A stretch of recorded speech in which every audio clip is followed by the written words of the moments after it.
Donc, un petit invité spécial aujourd'hui. On a la chance d'avoir du réseau Sportsnet, Eric Engels. Donc, un gros bonjour, Eric. Ça va bien? Oui, Bonjour, bonjour les gars, ça va très bien. Merci d'avoir Excellent. accepté l'invitation, Eric. C'est vraiment cool. c'est vrai. On est Ouais, vraiment ouais. heureux. Si tu peux vivre avec mon français croche, c'est parfait pour moi. Ah, si Eh, Calcio, c'est assez bon pour être GM, tu es assez bon pour être avec nous. OK. non, honnêtement, moi, là, dès que je t'ai entendu parler en français au 91.9, parce que ça, c'est probablement le soundtrack de ma vie, là, cette station de radio-là, là, j'ai vraiment été impressionné. Je t'avais félicité d'ailleurs pour ton français après ça, puis j'ai vraiment impressionné. Ben, regarde, j'ai 38 ans, puis j'ai grandi ici à Montréal, alors si je ne parle pas français, il y a un problème. Ah, ben, c'est merveilleux. Puis, honnêtement, c'est ce qui nous a amené à tendre la perche à toi, Eric. C'était quand on t'a entendu sur le 91.9, on s'est dit, ben, il parle français, il n'y a aucune raison qu'on ne lui tend pas une perche. Puis, on est bien content que tu es avec nous aujourd'hui. Ouais, pourquoi pas? Parfait. Excellent. C'est même pas le pire Euh, accent qu'on a eu à date sur le show. Il y a Andrew Zadanowski qui était encore pire que toi. OK. Donc, Good to know. Good to know. on voulait prendre la peine de te parler de toi, étant donné qu'on te connaît beaucoup sur Sportsnet, on te connaît, on t'entend, on t'écoute, on te lit un peu partout. Mais moi, je me rappelle des années de Hockey Buzz où tu amenais les articles des Canadiens de Montréal. Est-ce que c'est là où tu as commencé? Où est-ce que tu as commencé dans le métier? Puis comment est ton cheminement pour te rendre à ce niveau-là?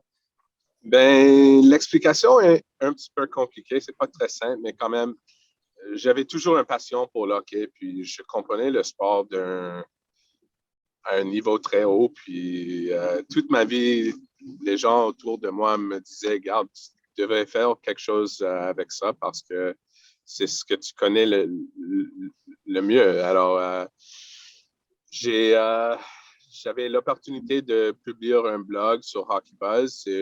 C'était un parcours, puis je l'ai gagné, puis je l'ai pris comme signe et j'ai convaincu les gens qui le site appartenait de me laisser d'écrire sur le Canadien à full-time. Alors, avec ça, j'ai dit, garde, il faut que je,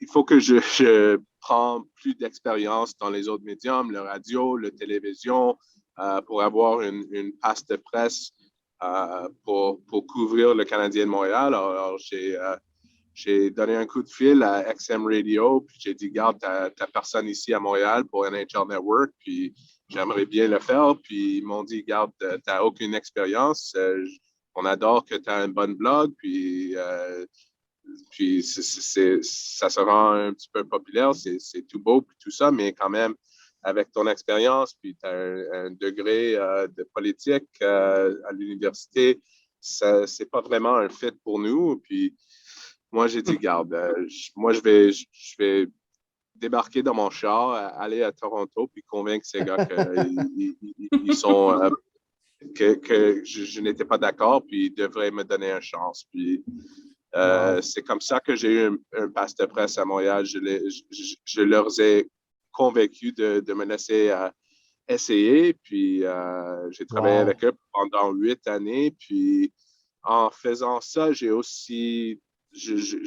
suis, j'ai étudié vraiment comment se présenter sur le radio. J'ai fait un internship avec Mitch Melnick à TSN Oh, 690, excellent. puis je faisais les programmes avant et après les matchs de Canadiens. Puis je travaillais aussi en marketing, puis les ventes. Puis c'est comme ça que j'ai accumulé beaucoup d'expérience. Puis j'ai eu une opportunité de travailler avec Brian Wild sur CTV Montréal, puis aussi avec Arpin Basu à l'époque. Puis regarde, j'ai grandi beaucoup dans le médium, puis j'ai eu une opportunité en 2015 de convaincre Sportsnet de me donner une chance, du même façon que je l'ai fait avec XM Radio, puis c'est comme ça Malade. que j'ai fait mon piste. C'est vraiment Eh nice comme ben, parcours. Wow. C'est vraiment très cool, incroyable. en effet. Hein. Oui, puis là, aujourd'hui, on t'entend, on te lit, puis c'est vraiment intéressant. Anglais, français, la totalité. Fait que c'est vraiment super, Eric. Wow. Puis c'était des belles histoires, c'est le genre d'histoire qu'on aime entendre, fait que c'est super. Puis honnêtement, tu mérites tout le travail puis l'énergie que tu as mis là, parce que c'est vraiment une des personnes qu'on aime beaucoup écouter. Fait que c'est vraiment cool. Tout le monde aime une bonne histoire d'underdog. Ouais, j'apprécie beaucoup. Regarde, je pense que la leçon, c'est que quand tu as une passion pour quelque chose, puis tu le connais bien, puis tu comprends que tu es bon, il faut que tu mets le travail pour convaincre les autres de te donner une chance. Puis s'ils te donnent une chance, il faut leur donner un retour. Tu sais, tu dois être bon, puis tu dois t'améliorer. Puis c'est un processus que j'ai débarqué avec toute mon passion. Puis je continue d'améliorer. C'est un processus de vie, tu sais. Alors, la chose que j'ai appris vraiment, c'est que tu ne peux pas laisser les gens te dire non quand tu sais que tu peux faire quelque chose. Puis c'est ça qui m'a guidé dans tous mes exploits, pas juste dans l'hockey puis mon carrière journaliste, mais dans ma vie. Alors, pour les gens qui sont là, qui veulent faire quelque chose, pour moi, la première chose qui est vraiment importante, c'est que tu dois commencer à un certain niveau qui est bon. Tu ne dois pas être le meilleur, tu ne dois pas être excellent ou tout ça. Il y a du temps pour grandir, pour te rendre à ce niveau. Mais si tu commences à tu n'es pas bon, c'est pas que c'est pas possible, mais ça va prendre 25 ans que tu es maître dans ça. Alors, si tu commences n'importe quoi dans la vie à un point que tu commences à je suis juste bon, tu peux te rendre excellent dans 5 ans, tu sais, au lieu de 25 ans. Puis tu ne vas pas gaspiller trop de temps parce que ce n'est pas facile d'être payé dans ce métier. Puis, il faut être réaliste. Tu sais, moi, si j'avais une passion pour les maths, puis ça me prendrait 25 ans avant que je suis vraiment bon en maths parce que je suis pourri en maths. Mais c'est super. Fait que là, moi, ce que ça fait, c'est que tu me donnes le goût d'aller défoncer des portes avec notre podcast si jamais on veut grandir un jour. Fait que c'est bon, c'est de la belle motivation, c'est super inspirant. Oh. L'autre histoire inspirante, puis je pense que c'était très intéressant de voir ça. Je pense qu'on vient de voir un agent qui a bâti sa carrière ici à Montréal, qui est allé défoncer des portes ailleurs aussi, puis qu'aujourd'hui, il est rendu directeur général des Canadiens de Montréal. On a Kent Hughes qu'on a eu cette semaine depuis lundi, là, le nouveau directeur général des Canadiens. Qu'est-ce que tu penses de cette nomination-là? Comment tu vois est-ce que tu vois de bel augure sa venue? Puis comment tu vois la suite avec lui? Je le vois du bon augure certainement parce que c'est un gars avec tellement d'expérience dans les différentes façons de travailler dans le métier de hockey. Puis c'est un gars qui a travaillé avec tous les DG dans la Ligue nationale pendant des décennies. Puis c'est un gars qui est très intelligent, qui se présente très bien en anglais puis en français, comme on a compris. Puis quand tu as tous les angles différents, l'angle de le joueur, l'angle de le DG, tu peux apprendre ce que les équipes font bien, ce qu'ils font moins bien, puis tu peux prendre de tout cette stock. Puis je pense que c'est pas juste lui, c'est pas juste Kent Hughes dans son travail de DG à Montréal. C'est lui puis Jeff Gorton avec son expérience comme partenaire. Je pense que c'est une structure. Quand Jeff Molson l'a avancé, après qu'il a congédié Marc Bergevin, je me disais, je ne suis pas certain que ça va marcher. Je pense que c'est Jeff Gorton qui prend toutes les décisions, puis l'autre va être le porte-parole du Canadien. Mais c'était la mauvaise impression. Et je le comprends maintenant parce que je pense que la structure est un avenue logique pour entamer ce travail. Puis je pense qu'ils vont avoir du succès les deux ensemble. Excellent. C'est pas pire. J'ai une question pour toi, Éric. Dans le fond, j'avais une question qui était en 2 parties, mais tu as comme répondu à la première partie. C'était, je voulais savoir qu'est-ce qui t'emballait dans ces 2 embauches-là. Ça, tu y as comme répondu à l'instant. Mais ce que je me demande aussi, c'est est-ce qu'il y a quelque chose qui peut peut-être t'inquiéter? Le contraire, dans le fond. Y a-t-il un downside, tu penses, à ces deux embauches-là pour Montréal? Pas à l'instant.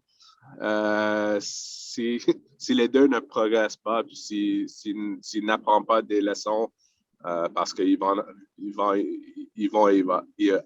je m'excuse, ils vont y avoir, c'est certain. Personne n'est parfait, puis tout le monde, n'importe quel métier que tu n'es jamais parfait. Tu sais, quand tu fais des erreurs, le clé, c'est de ne pas, on dit en anglais, compound, d'avoir des erreurs de suite et de les corriger vite quand tu les fais. Alors, je pense que ça va être un processus. Puis, mais aujourd'hui, quand on se parle, je ne peux pas voir un downside. Je pense qu'on est assez unanime. Définitivement. C'est un des points qu'on parlait là, ensemble lors de notre dernier épisode. Là. C'est ce qu'on trouvait. C'est qu'à deux, on trouve que ces deux gars-là cochent toutes les cases nécessaires pour faire très bon complémentaire comme duo. Veux-tu dire ma question? Moi, j'avais un peu un trick question pour toi, Eric. Je ne sais pas si tu as vu. Je ne sais pas si tu as vu, Louis-Jean à TVA Sport a publié 10 des 11 candidats qui ont été rencontrés pour le poste de directeur général. Puis depuis ce temps-là, je me questionne, c'est qui le 11e? Est-ce que tu connais la liste des candidats qui ont été rencontrés?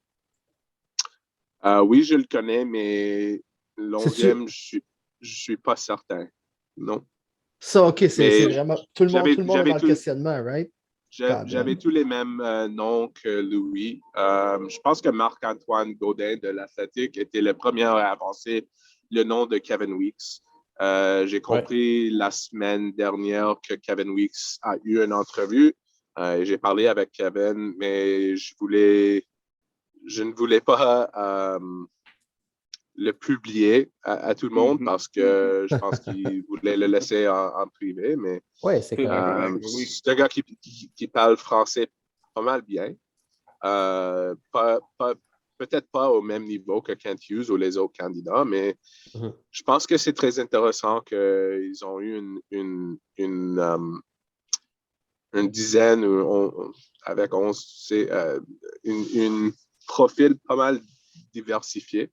Puis, ça va leur aider. Il y a beaucoup d'idées qui étaient avancées par tout le monde. Alors, ça va aider les deux gars qui restent. Puis, ça peut-être va aider à remplir le reste des opérations hockey pour le Canadien. Peut-être des autres auront une opportunité de travailler avec le club s'ils le veulent. Et on va voir ça bientôt. Je pense qu'il y a un couple de ces personnes qui peut-être seraient engagées par le Canadien, mais ça prend des négociations puis tout ça. Je ne sais pas si tu as vu une dizaine de minutes avant le début du point de presse des Canadiens, Daniel Sauvageau qui a juste retweeté l'image du Canadien avec juste le handle des Canadiens. C'était weird un peu. Je me demande... J'étais presque excité d'une annonce imminente à ce moment-là, puis finalement, il n'y a rien eu par rapport à ça. Je trouvais ça un peu weird. Je ne serais pas surpris d'avoir peut-être. Je vais pas rentrer dans les rumeurs. Je n'ai pas entendu qu'elle il n'y a personne qui nous écoute au pire. Là, non, c'est ça.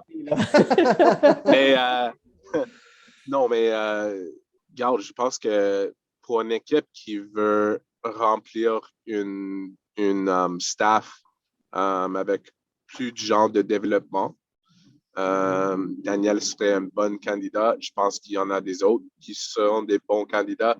On voit déjà avec les Maple Leafs une personne comme Haley Wickenheiser qui travaille avec eux autres juste pour faire les skills. Puis tout ça, c'est très important dans le développement. Puis on le voit aujourd'hui de façon que le jeu est évolué. Il y en a beaucoup plus de joueurs qui sont vraiment... comment on dit skilled en français? Talentueux. Joueur de talent, ouais. Ouais, joueur de talent, puis les gens qui grandissent en travaillant, c'est talent. Alors, je pense que c'est un atout pour n'importe quelle organisation d'avoir beaucoup de gens dans le métier de développement. Puis, il y en a des candidats comme Daniel Sauvageau qui peut aider avec ça. parles d'Eli Wickenheiser, j'étais très jaloux de cette embauche-là par les Leafs. Vraiment jaloux. Ouais, je comprends, c'est un gagnant, premièrement. Puis, deuxièmement, elle était le meilleur joueur féminin au monde Pendant longtemps. 5 à 10 années. Alors, Ouais, quand même. Super. C'est quoi là, c'est une question qui vient de me popper en tête. On parle que Gorton et Hughes, c'est deux qui se complètent beaucoup, qui ont beaucoup de qualités similaires. C'est quoi la qualité qui leur manque ou c'est quoi qu'ils doivent aller chercher en tant qu'assistant GM pour aller les compléter encore plus? et je pense que ça leur aiderait d'avoir quelqu'un qui a joué au niveau de la Ligue nationale d'hockey, juste pour être un traducteur de sorte pour eux autres. Regarde, c'est un agent de 25 ans. Kent Hughes et Jeff Gorton a travaillé dans le milieu pendant les années 90. C'est certain qu'il connaît l'hockey puis il connaît les joueurs très bien, mais ça aide toujours d'avoir quelqu'un qui était dans le même pool que les joueurs. Tu sais? Alors, si c'est quelqu'un de l'hockey féminin, si c'est quelqu'un qui a joué dans la Ligue nationale pendant plusieurs années, qui a vécu tout ça comme Marc Bergevin l'a fait avant. C'était une des forces de Marc Bergevin. Tu sais, il y avait des très bonnes relations avec ses joueurs parce qu'il comprenait pourquoi il y avait une suite de 8 pertes de suite ou une suite de 8 gagnes de suite. Qu'est-ce qui marchait, qu'est-ce qui ne marchait pas. Comprendre c'est quoi la culture dans le chambre, pourquoi il y a un gars qui ne mêle pas avec les autres. Pourquoi il y en a des autres qui ne veulent pas intégrer un des joueurs. Toutes ces choses comme ça, il faut comprendre à tous les journées pourquoi ça se passe, pour comprendre c'est quoi ton culture, puis si ça marche, puis s'il faut faire des tweaks. Puis quand tu as des joueurs de l'expérience dans ce métier, ça aide beaucoup. Alors, je pense qu'ils vont chercher quelqu'un du type, puis peut-être pas juste un, peut-être plusieurs. OK, intéressant. J'entends Kevin Marc Weeks, Denis. par exemple. Là. Ou Marc Denis. Marc Denis. Marc Denis, Kevin Weeks, on entend le nom de Vincent Le Cavalier. Oui, c'est vrai. Oui, j'allais mentionner. Tu peux pas n'importe qui, honnêtement, si c'est un bon fit avec ton personnalité, ton vision, ce que tu veux accomplir comme équipe. Alors, pour moi, c'est toujours, je pense que c'est important d'avoir quelqu'un qui a gagné. Avant, ça, c'est quelque chose d'important à mon avis, mais si tu as quelqu'un qui a vécu tout, comme un gars qui était jusqu'au fin de ce processus, comme Daniel Briere, ça aide beaucoup. Tout à fait. Excellent. Quand ils ont fait les entrevues, comme tu dis, là, ils sont allés chercher beaucoup d'informations de toutes les personnes qui ont été interviewées. Si tu nommais une chose, selon toi, qu'ils doivent absolument améliorer chez le Canadien, à part les communications, je pense qu'ils ont nommé Chantal Maccabé que ça devrait s'améliorer. Mais tu sais, y a-t-il un volet autre que hockey ou autre que qui est connu là, de tous, que tu vois que si le Canadien améliore ça, ça peut faire un changement au niveau de l'équipe? C'est difficile. Que ce soit le recrutement, que ce soit le développement, que ce soit. Il y avait les communications qui étaient errantes. Là, mais, y a-t-il un point pour toi que ça, c'est peut-être vraiment quelque chose qui va être intéressant? Ben, pour moi, c'est vraiment le développement parce que, regarde, je pense à un gars comme Trevor Timmins, puis le repêchage. Puis je pense que la réputation de Trevor Timmins, ça n'égale pas comment je le vois. Je pense que c'est pas mal négatif ici à Québec, puis avec les partisans des Canadiens. Mais moi, je comprends Trevor Timmins, puis je le connais très bien, puis je pense qu'il a fait un très bon travail en certains aspects. C'est sûr que dans le premier ronde du repêchage, on a eu des problèmes avec le Canadien. Aucun débat là-dessus, mais beaucoup de fois, c'était pas Trevor qui faisait ses choix. C'est pour une raison ou une autre, il y avait de l'intervention, puis des fois, pas pour le meilleur. Alors, je pense pas que le repêchage, ça doit s'améliorer. Il n'y a aucun doute là-dessus. Mais je ne pense pas que c'était le grand problème durant la dernière décennie des Canadiens. Je pense que le développement des joueurs était le gros problème parce que, regarde, premièrement, quand tu repêches dans la première ronde, puis c'est après le 15e choix, c'est certain que les chances que tu vas avoir un vedette, sont pas très bons. Mais ce que tu cherches, c'est les gens qui vont jouer beaucoup de matchs de Ligue nationale de hockey. Tout ce qui vient en haut de ça, c'est un boni. Si le joueur se rend en star, en vedette, en super vedette, on pense comme des gars comme Shea Weber, puis Piquet Subban dans le deuxième ronde, tout ça, c'est un boni. Dans la première ronde, les premières 15 choix, après ça, tu cherches des gars qui vont jouer beaucoup de matchs de Ligue nationale de hockey, qui vont être des joueurs de service. Alors, pour moi, c'est comment on peut développer ces gars-là, qu'ils se rendent aux Ligues nationales, puis ils restent là-bas. Puis, je pense qu'il y a beaucoup de choses pour faire pour améliorer cet aspect de Canadien de Montréal. C'est pas juste embaucher un genre de skills, c'est embaucher parce que, regarde, Rob Ramage qui est en titre avec ce département, ce gars-là est excellent. Il est incroyable, honnêtement. Si tu connais Rob Ramage, c'est un gars incroyable avec beaucoup d'expérience de vie, puis aussi en hockey, puis incroyable pour tous les jeunes qui viennent au Canadien de Montréal. Mais tu as besoin de genre 5 Rob Ramage pour le faire proprement. C'est pour qu'il peut couvrir tout le territoire, puis avoir beaucoup plus de contact avec les joueurs. Puis après ça, tu as des gars pour peaufiner les talents, puis il faut que tu gères leur carrière d'une bonne façon, de les rendre comme professionnels, humains, mais aussi en joueurs. Puis il faut les laisser développer dans les propres ligues, puis dans les propres scénarios. Puis s'il y a un problème avec leur équipe junior, d'essayer de le rendre à une autre équipe junior. Tu sais, il y a beaucoup d'aspects qui rentrent dans cette étape de développement. Tu m'inspires une question, Eric, avec ce que tu viens de dire. Si on aurait besoin de 5 Rob Ramage, qu'est-ce qui a fait qu'on n'en a pas 5 avec un budget illimité comme le Canadien de Montréal pour le front office? Qu'est-ce qui nous empêche?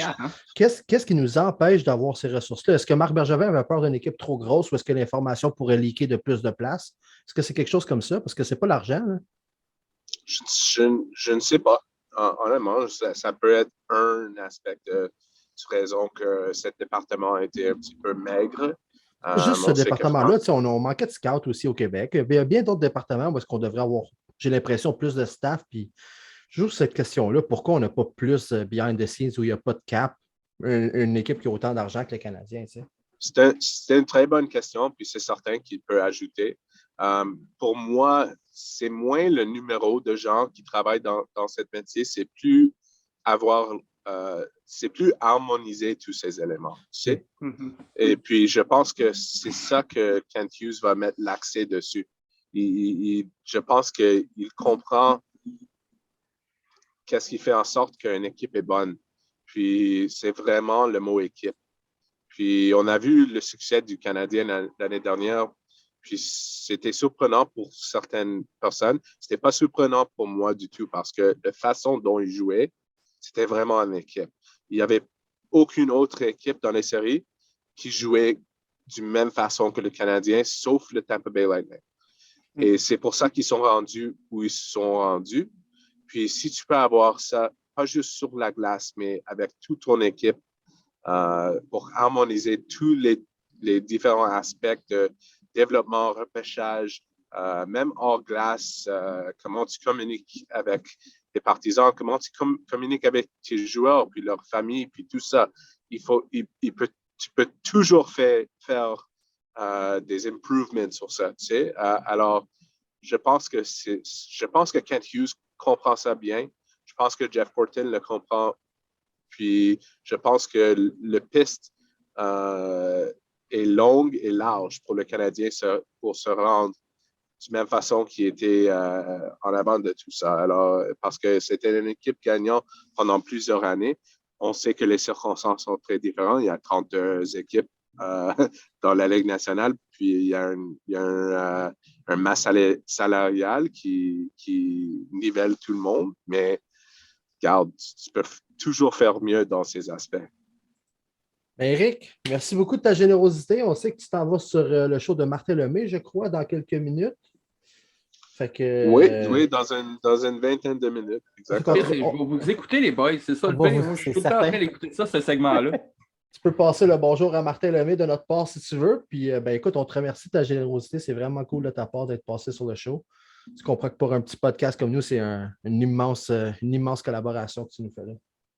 Je suis très, très content de le faire. Puis, je vous souhaite le meilleur des chances pour que ça s'améliore toujours. Puis, ça grandit. Puis, merci pour m'accueillir. Merci beaucoup, Eric. On va défoncer les portes. On va devenir tes collègues un jour. There we go. On commence avec XM Radio, tu as dit, c'est la porte la plus facile pour commencer. Oui, après ça, tu prends ton char, Pat, puis tu t'en vas à Toronto pour les convaincre. C'est ça la deuxième étape. Je ne sais pas s'ils ont encore des opportunités comme ça avec eux autres, mais tu as une opportunité à tous les jours, comme tu le fasses déjà, tu sais. Vous avez commencé un podcast, puis le plus que tu le mets dedans, le plus ça va retourner pour vous autres. Alors, bonne chance avec tout ça, puis merci beaucoup. Merci à toi. Merci Eric. Et au plaisir de refaire ça, c'est vraiment cool. Yes!